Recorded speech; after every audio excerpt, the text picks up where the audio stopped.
สนอเนี่ยไงสนอเอ็นจะกลุ่นกับซอดถ้าสนอสนอเนี่ยไงสนอเอ็นจะกลุ่นกับซอดโกนตะกอนนอนเด็ดอัดเนี่ยไงสตางอัดว่าจะมันเมียนตู้แสลบโฟมันเมียนสไลซีก็ขยมเคลียนสตางอัดนอมันเมียนนี่เอกีทามันอยากรอสตางอัดมันเมียนนี่เอกีทามันอยากรอจืดก้นเต้ารินเอามันเมียนสตางพอนะเอามันเมียนสตางพอนะทั้งสัตว์ยากรอตึกพเนจเอาโหจะสนองทะลุนทั้งสัตว์ยากรอตึกพเนจเอาโหจะสนองทะลุนฮิฮิฮิ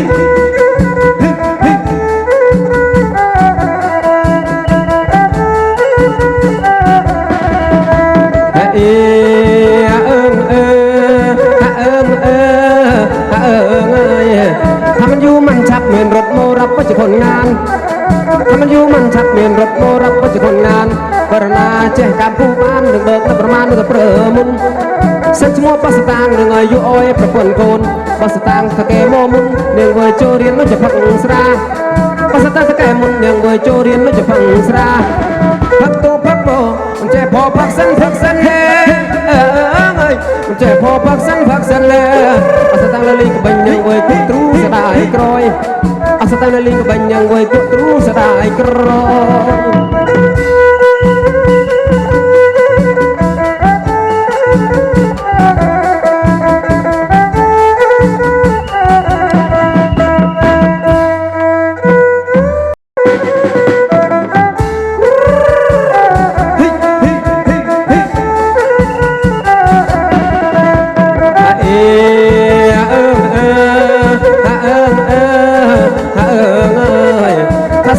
สนอเนี่ยไงสนอเอ็นจะกลุ่นกับซอดถ้าสนอเนี่ยไงสนอเอ็นจะกลุ่นกับซอดโกนตะกอนนอนเด็ดอัดเนี่ยไงสตางอัดว่าจะมันเมียนตู้แสลบโฟมันเมียนสไลซีก็ขยมเคลียนสตางอัดนอมันเมียนนี่เอกีทามันอยากรอสตางอัดมันเมียนนี่เอกีทามันอยากรอจืดก้นเต้ารินเอามันเมียนสตางพอนะเอามันเมียนสตางพอนะทั้งสัตว์ยากรอตึกพเนจเอาโหจะสนองทะลุน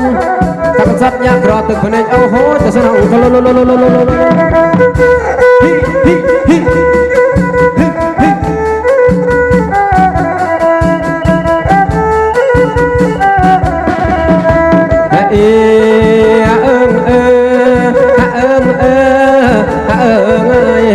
ถ้ามันอยู่มันชักเหมือนรถโมรับก็จะผลงาน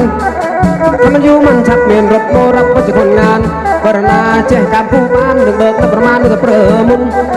เส้นชั่วปัสตางหนึ่งอายุอ้อยประคนโกนปัสตางตะเกโมมุนหนึ่งวัยโจเรียนไม่จะพังสระปัสตางตะเกมุนหนึ่งวัยโจเรียนไม่จะพังสระพักตัวพักโบมันเจ็บพอพักเส้นเฮ